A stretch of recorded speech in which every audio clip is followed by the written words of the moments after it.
October is Domestic Violence Awareness Month, and here's a startling statistic for you. So far this year, Metro Police say they've responded to 25 domestic violence-related homicides, a 47% increase from the year before.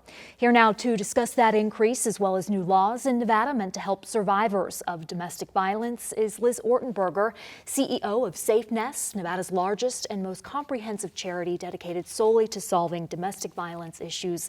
Liz, welcome back to Nevada Week. Thank you for having me. Okay, so what do you believe is behind this increase in domestic violence-related homicides? So when we had the recession 10 years ago, we became #1 in the country for homicides per capita related to domestic violence. We're seeing some of those similar stressors now. That financial stress is an overlay. If there's already violence in the household, these are the things that trigger it, and now we're seeing that become lethal. And also, it's a reason why people who are being abused don't leave their abusers' finances, correct? Absolutely. In 2006, ACLU did a study. 50% of women who are homeless cite domestic violence as the root cause for that homelessness.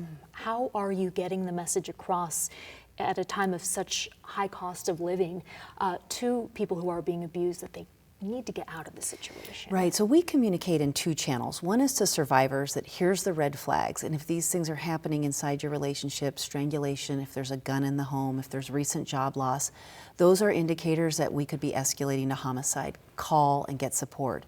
But we also talk to abusers in that if you're creating an environment in your home that's out of control or your kid's looking at you with fear, we have support and confidential resources for you as well.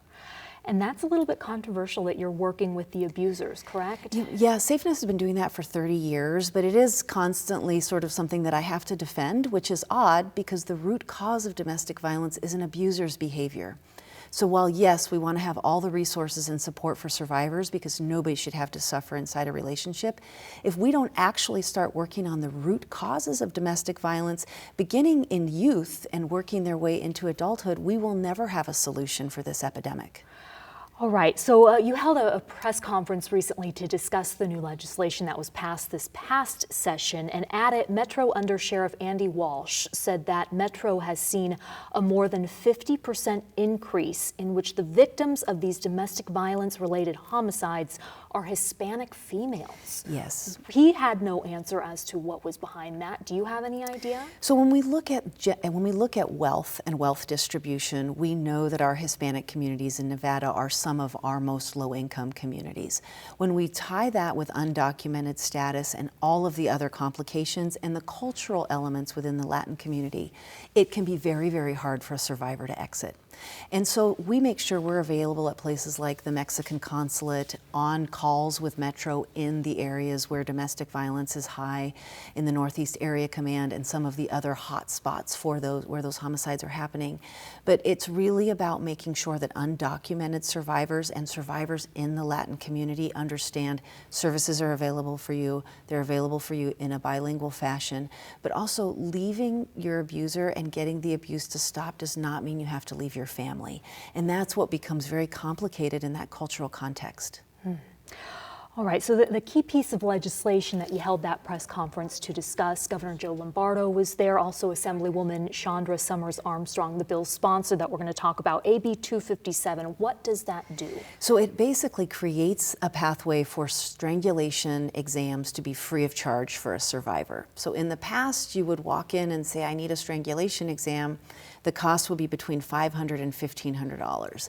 That is no longer the case. Any survivor would be able to walk into UMC and share that they've been a victim of domestic violence and get that exam for free. And why is that exam so important? For 2 reasons. One is there is a lot of long-term health detriments tied to strangulation. If you think about your airway being blocked, small bones can break off. That can create scar tissue that can actually lead to your death 10 years down the road. So the health of the survivor is one piece. The other piece is absolutely for the forensic exams. Strangulation is a felony offense in Nevada, but without the strangulation exam, we have almost no luck or just judicial process in getting that felony charge to stick. The other piece of this that's so critical we don't talk enough about, if mom's being strangled, 10% of the time the kids are also being strangled, and that strangulation exam gives us an opportunity to ask that question to the mom. To intervene. Wow. Prior to this law, I'm assuming victims were paying for this on their own, and were they actually ending up getting them? Yeah, actually, I don't have, I have some anecdotal cases where people had gone to an emergency room. Some of our survivors received a strangulation exam through their insurance, but because it wasn't done by a forensic nurse, it doesn't hold up in justice court. Oh, I see. So one of the problems in Clark County is that we have one forensic nurse for our 2.3 million residents, and then we balloon up to 3 million on the weekends, especially, you know, as we have these great things coming to town. We simply aren't resourced as a county in the way to deal with the needs of these survivors in any kind of a timely manner. And a strangulation exam has to happen within 3 days of the incident. You cannot eat, drink, change clothes, or shower. So imagine you have been strangled, passed out, you've been unconscious, you may have defecated on yourself. That is a common occurrence. And you cannot do anything to clean yourself up until you have access to an exam.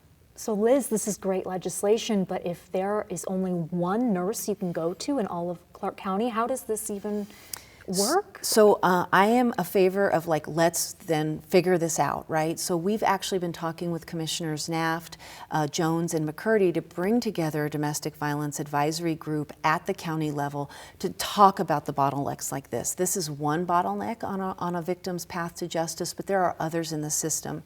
If we get all of the stakeholders at the table, how does UMC get more forensic nurses? Can Roseman University help? Can Dignity Health help? How do we create a solution that's survivor-centered and meets the economic needs of our county in a way that is efficient? So you still have work to do. Absolutely. So the county can be reimbursed for these tests via the state. The state set aside $1 million for this fiscal year and $1 million for next fiscal year, but they have to actually bill the state. And have you found that they are billing the state? Because right now, rape kits can be reimbursed. Right, so we've heard from the state that the county has not been billing for rape kits, which does not mean rape kits aren't happening. It just means the county's covering that cost themselves.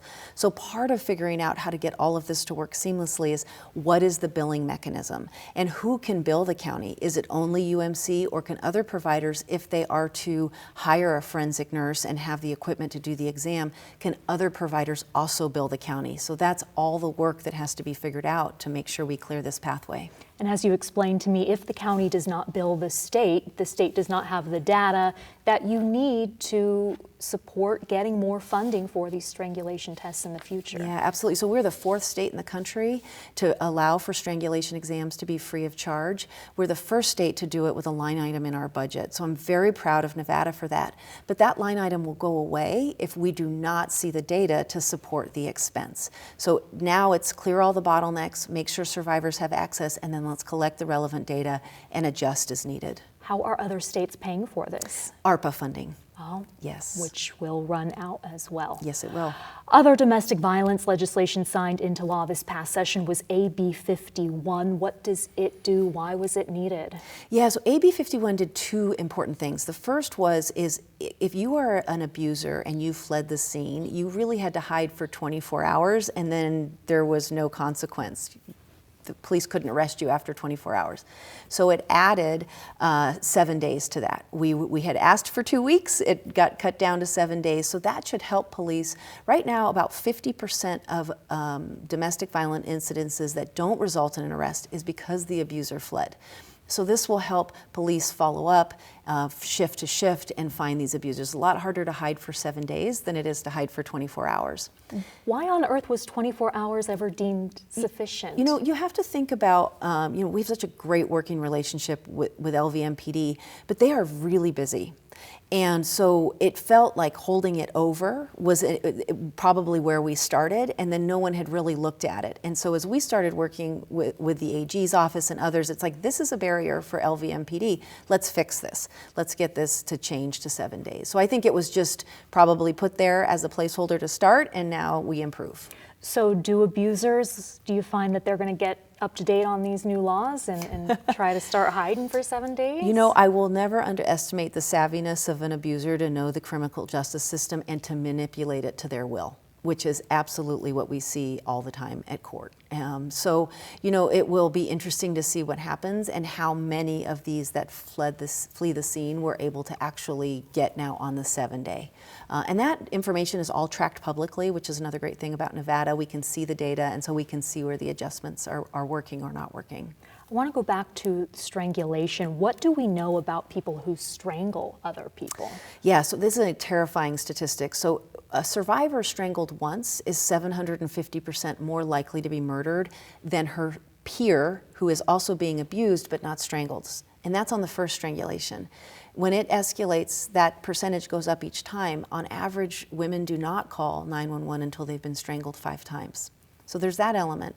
But we also know there's an incredible tie between mass shootings and domestic violence. So 68% of mass shooters have a known domestic violence on their record. It is believed of that 68%, 100% have strangulation. And then there's also a terrifying link between those that strangle and killing police.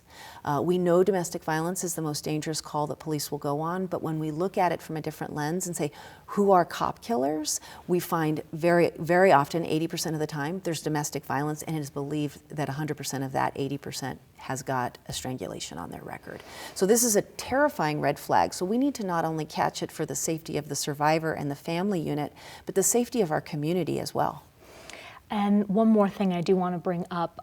When you are trying to talk to survivors or people who still need to leave the domestic violence situation, do you make a plea about their children? Because if there is violence in the home, it can severely impact a child, correct? So here's how all domestic violence agencies need to work.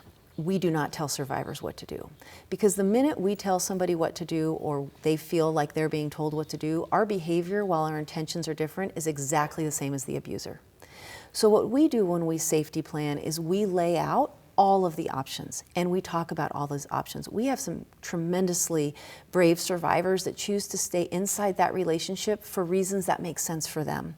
But what we want to do is make sure there are always the resources available in Clark County for a survivor to find safety when they need it. And I will tell you, last month we had 432 survivors who called our hotline who, because they were not in lethal enough danger, they could not find a bed. And Shade Tree is full, and Safe House is full, and so our county is under-resourced in the places for lethal survivors to find safety. Lastly, Nevada, where do we rank in terms of domestic violence compared to the rest of the country? Yeah, so we're the 7th most dangerous place in the country on a 10-year average for women being murdered by men, which is the most common domestic violence homicide statistic. And then we rank about 5th for the numbers of domestic violence that don't result in homicide necessarily. So we have an epidemic here. Yeah, a lot to work on. Liz Ortenburger, CEO of SafeNest, thank you for joining Nevada Week. Thank you for having me.